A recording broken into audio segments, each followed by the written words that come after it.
Hi everyone and welcome back to another Work No Game video. Today's video is dedicated to a should you pull for Kang Soyoung and Lee Yumi. So let's go ahead and jump right into this. Go here into the notice and talk about what this update is going to be bringing us. So first things first, 0620-0800 GMT plus 7. There's going to be a maintenance, 300 quartz, new racing themed login page which is going to bring the racing skins for Shinji, new side story swap 4 which will actually give us a free Kang Soyoung. We'll cover it later. And then Lee Yumi probably up as well. Kang Soyoung, Lee Yumi, and Ainz and Zwei are going to be the new characters appearing. Ainz and Zwei are going to be appearing from the counter pass, so it's the new battle pass, and then a new event operation first lesson. I'm not sure what that exactly is tied to. We'll find out more information as it's actually released. But let's go ahead and jump into the parts where we're talking about the two characters, Lee Yumi and Kang Soyoung. Are they worthy to pull? I put some notes here in case you want to read it, but for the most part, how I feel about them is that Kang Soyoung is going to be the meta unit for soldiers. You know, soldiers, she can increase the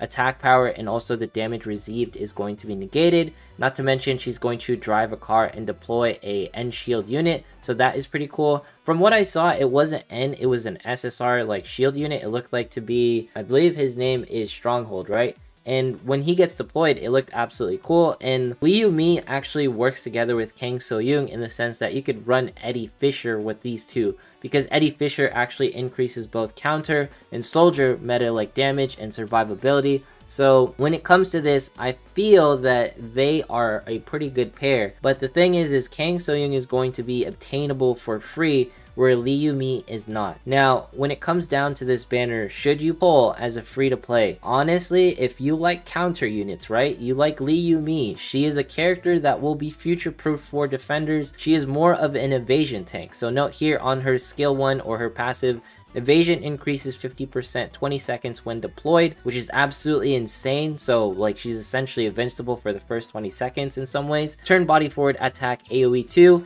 and also does acceleration reduce 30% and gets taunt for 5 seconds. So a taunt's really good. Not to mention the accuracy reduction is pretty good. And then the cut to sword, deal AoE damage and also gain 50% evasion for 15 seconds on a 52-second cooldown. And it'll probably reduce as she gets, you know, more abilities or more skill ups. I think she is a fantastic evasion tank. She is a striker in the form of a defender, and that alone will make Estarossa much less viable. And Estarossa is also slowly falling off in some ways. If you don't like Estarossa, then Lee Yumi is going to counter her definitely, because she is going to evade most of Estarossa's hits. She's going to be protecting your characters because she can taunt. Kang Soyoung is more of, you know, you want to run soldier meta, and in some cases you don't really need her because she's going to be free to play friendly since you can get her for free. In my opinion, I don't think you should pull as a free-to-play if you are focused on mech meta, or if you don't see yourself using soldier meta too much. Now the thing is if you are a counter meta, you like running counters, Elizabeth Pendragon, you know, Zhao Lin, Gaiun, Estarossa, Shinji, all the characters that are counters, she is going to resonate with them. Just note that she's probably going to be banned. So let's talk about a few things and jump into KR. So these are the banned units. Seraphel will probably be banned whenever Yumi Lee isn't banned, and whenever Yumi Lee is banned, then you'll run Seraphel. They're like the two counter defenders in the game, alright?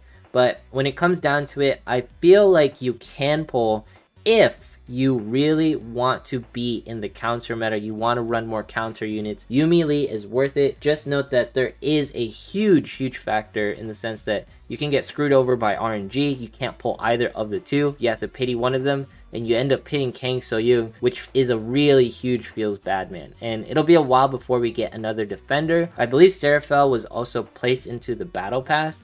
So this also might be your only shot to get a defender counter unit in the form of Lee Yumi. So it's really going to come down to a lot of things whether you feel like it's worthy to pull, because she's the only defender in counter form, and she's probably going to get banned in PvP. Just note that, but she's pretty eternal as far as like the meta goes.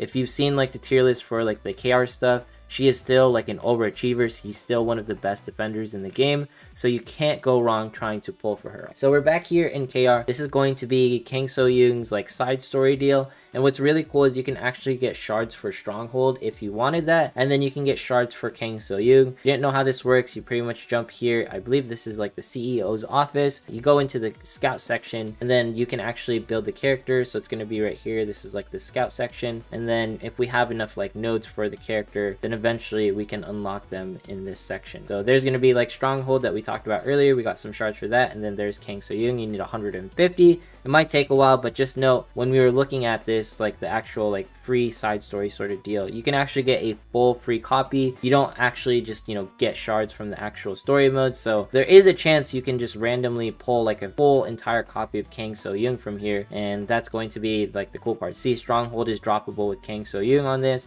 And then let's go ahead and jump back on this one. I'm not sure, yeah, Kang Soyoung can also be like obtained from this one, which is absolutely amazing. So you have double the chance to get both of these characters, and in some ways this makes soldier meta more relevant, and it also makes it so that if you're running soldier meta and you get Stronghold like out of like randomly, while Stronghold isn't as good as Yumi, Stronghold will be able to at least be the SSR defender that you need in order to run stuff in PvP. And I don't think Stronghold is ever going to be banned in PvP, in case you're wondering about that. Yumi, 100% definitely going to get banned. These are how the events are going to be sort of broken down, Kang Soyoung and Yumi. And if you haven't gotten it yet, I feel like you should pull if you are a counter-specific person. For Yumi specifically, you do not pull for Kang Soyoung whatsoever. Just note that RNG is not on your side on this one. If you are a free-to-play who's skeptical and not lucky, I don't feel like you should pull, just because of the fact you have a choice if you don't pull either of these two.